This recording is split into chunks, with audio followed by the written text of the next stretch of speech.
So we're looking at Congress's role in the War of 1812 as we continue here on the second part of this. Now remember, in the Constitution, Article 1, Section 8, only Congress can declare war, not the president, not any other branch of the federal government. It has to start in one of the chambers of Congress, which is the House of Representatives, and Congress is the one who decides officially whether the United States is at war or not. So this is an important factor that we need to consider. The War of 1812, as a reminder, is one of the 5 official wars that has been declared by the Congress of the United States. Now, there have been plenty of other wars, but they've not gone through this constitutional process. Now, just because they have gone through this constitutional process does not mean necessarily that the war is justified or a good idea. That's a separate issue. But Congress does, in fact, declare war for the War of 1812. John C. Calhoun, famous Southern senator, prepared a bill declaring war against Great Britain. So he wrote up the bill, maybe in the House, the senator may be incorrect on that. And the bill passed by a vote of 79 to 49. So there's a pretty substantial minority of people who are against the war that we'll look at as well. But it had a majority of support. Okay? Now, if we look at this as far as Congress is concerned, Congress, yes, has the constitutional authority to declare war. But what this means is that 79 people decided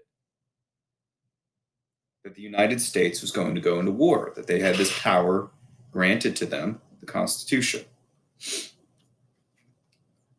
And so the New England states, New York, New Jersey, and Delaware voted for peace. So you see this division of the North, which are the New England states like Massachusetts and Connecticut and things like that. The middle states, New York and New Jersey and Delaware, the kind of more northern and middle northern states prefer peace when the middle and southern states vote to go to war. So you see a division in the country over this. And so the War of 1812 is highlighting this tension and division in the United States over the issue of war with Great Britain. Now, in the North, there was a great amount of trade with Great Britain, shipping, trade, and this is how many people made fishing. This is how many people made their livelihood. And so trade with Great Britain was a large part of that. But in the South, there's more of a farming and agricultural economy. And so New England, which is this upper northeastern region, which we know today, back then they didn't have Maine. Maine was part of Massachusetts. There's resistance to the war. There is disagreement with going to war in the first place.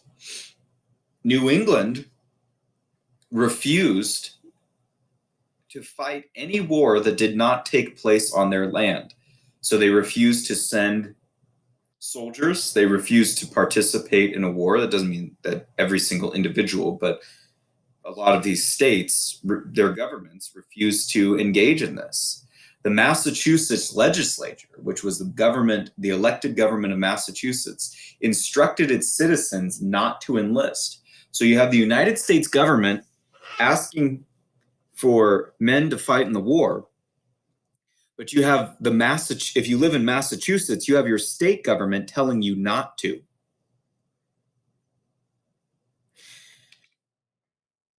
There was a statement said, "Let there be no volunteers except for a defensive war," meaning no one should volunteer in New England. The policy and the great opinion of a lot of people in that region was that there should be no volunteers for the war effort except for a war of self-defense, a defensive war, meaning if Great Britain attacked in their land, in their region, then they would fight back. But they were not for giving their men to go fight in a war for these political and economic purposes, especially when this war would hinder trade with Great Britain in New England. So the war benefited many local industries because there was no option for foreign, that is to say, sometimes cheaper trade. So a lot of people and certain businesses were in favor of the war and in favor of cutting off trade with Great Britain and other nations, because if that trade was cut off, that meant that the products they were selling, they could now continue charging the prices they were charging, and they would have no competition. So industries wanted what this is called protectionism after the war, meaning after the war is over, a lot of these businesses who had been benefiting from the lack of competition from foreign countries in the same business are going to want those restrictions to continue so that they can be protected from competition. In 1814 in the North, there was a convention, a meeting called the Hartford Convention. It took place on August 24th, 1813. Or no, it took place, I'm sorry, in 1814, but this was in response to, on August 24th, 1813, the British captured Washington, D.C.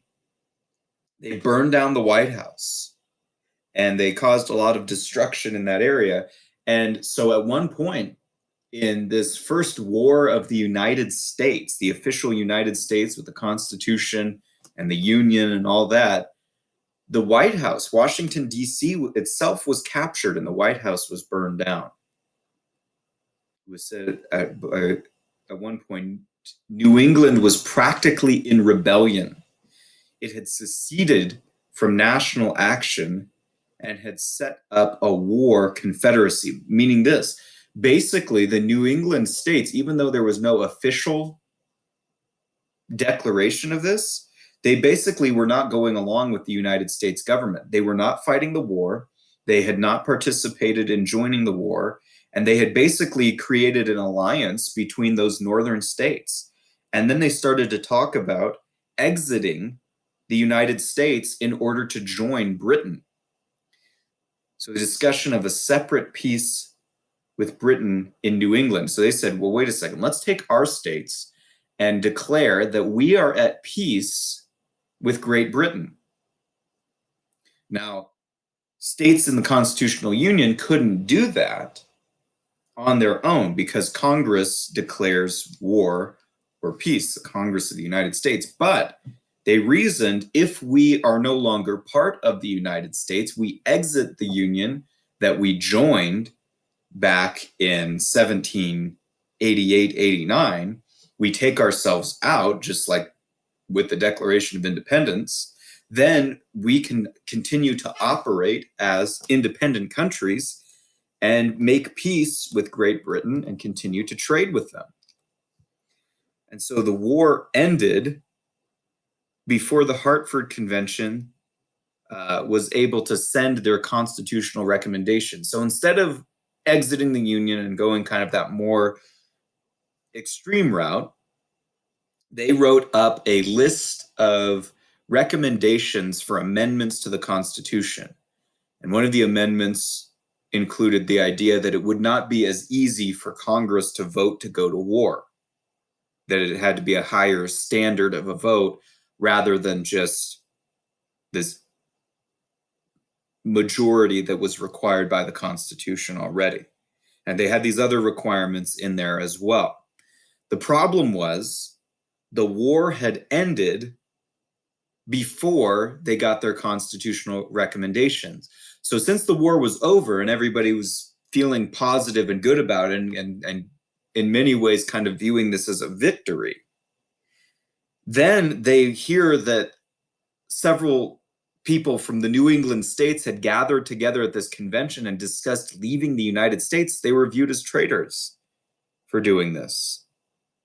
And so this movement never took on any steam, really. There's the battle, some famous battles, the battle for Fort McHenry, which took place between September 12th and 15th, 1814. It was a battle on land and sea. Boats were brought in to attack this fort. And this is where Francis Scott Key, on one of the boats, penned the Star-Spangled Banner. He was able to see this large flag that had been flown over Fort McHenry, and he wrote down some thoughts and then eventually put together the Star-Spangled Banner, which would become eventually America's national anthem. And so that's what he's talking about. He's talking about the bombs bursting. We're able to provide bombs bursting in air, proved through the night that the flag was still there. So that the explosions of the cannons that were being fired at this fort lit up the sky just enough to see that this giant flag was still flying. Okay, so I've been there, seen the fort in Fort McHenry, and this is kind of one of the famous things that came out of this. This battle probably wouldn't be famous otherwise. Most people don't even know about it today, but they do know the Star-Spangled Banner. Now, there was talk about, during this war, it never actually happened, but there was discussion of military conscription or a draft. Military conscription, or known as a military draft, is the forced requirement of military service. In other words, the government requires men to join the draft, to join the military in order to fight or provide some other type of military service, meaning the government can force people, willing or unwilling, to participate in this type of activity. Now, most countries in some level have had some type of draft if they've had a military. And throughout history, the draft has required men to fight in battle or to be part of the military by force if they will not go willingly. So this is a coercive activity, meaning it's force or the threat of force. Now, obviously, in this war, New England, lots of people were not fighting. Lots of people were not volunteering. And some states like Massachusetts were telling their citizens specifically, they were directing them not to fight. So there was discussion of a military draft. And there's different discussions on the draft today and different opinions on the draft today. The military draft in the United States has not happened since the Vietnam War in the 60s and 70s. It was very unpopular at that time. And it's not likely to happen again. However, at this point in our history, a military draft is still part of the law of the United States. But during the War of 1812 and in America's early history, really up to the Civil War, America did not have a military draft. It did not require men to fight. Now, the military draft throughout history was also one of the reasons why voting and men getting the vote became kind of a norm, was because men were required to fight in the military if so called by the military, by the government, then they had to fight. In doing this as a negotiation, governments and kings started to kind of offer a say in the government if the government could force you to go fight and die for it and force you to pay taxes to it. And so that say started to develop the idea of men being able to vote. Well, why couldn't what's one of the reasons why women couldn't vote? Well, women were not subject to the military draft. They could not be conscripted to fight, only men could. And so therefore, men started receiving the vote in certain kingdoms and governments. Now, there was significant resistance to this in the United States. This famous senator named Daniel Webster spoke very strongly against the draft. A bill was proposed by the war hawks, meaning the people who were most in favor of the war and most strongly, to enact a military draft in order to conquer Canada. But a lot of people resisted this military draft. A lot of people thought that this was not only unjust, but unconstitutional. And Daniel Webster said, here's his quote, "Where is it written in the Constitution? In what article or section is it contained that you may take children and compel them to fight the battles of any war in which the folly or wickedness of government may engage?" Meaning he says, look, it does say, it is true in the Constitution, and this is the argument that people often give for the draft, and there's arguments on both sides. But the argument for the draft is that, well, in Article 1, Section 8 of the Constitution, it says that Congress can raise and support an army. What people take from there is that they believe that the logical extension of that is that that in order to raise and support an army, it must be able to require men to participate if it determines that to be the case. Daniel Webster says that it isn't true. He says, where's that written in the Constitution? He says, yeah, Congress can raise and support an army, but where is it written in the Constitution? In what article or section is it contained that you may take children and compel them to fight in the battles of any war in which the folly or wickedness of government may engage? Meaning, no matter what the reason is or the cause is for the war, should the government, no matter what the circumstances, be able to force its people to fight? That would insinuate that the government owns the men and the bodies of those men in their country. And the draft of the United States does become a thing after the Civil War, comes into play in World War I and World War II, and is in Vietnam, and is still part of American law today, that when men in this country register to vote, they also must register for the draft with some special circumstances. People can object on certain religious or philosophical grounds or medical grounds, but most able-bodied American men are still required to sign up for a draft. But in the War of 1812, the draft didn't exist, and when it was suggested, there were voices that were pretty dead set against it. Senator Daniel Webster, the guy here, he also argued for nullification of this. He says basically that if Congress makes a law that is unjust or unconstitutional, that it is the job of states to not follow it, because states agreed to the Constitution, not to the government doing whatever it felt was right or necessary at the time. So his theory was that if the government broke its word to follow the Constitution, then states had a job not to follow it. And so he said the operation of measures thus unconstitutional and illegal, meaning it's not just people who do illegal things. He's talking about the government doing something illegal by breaking the Constitution. And illegal ought to be prevented by a resort to other measures which are both constitutional and legal.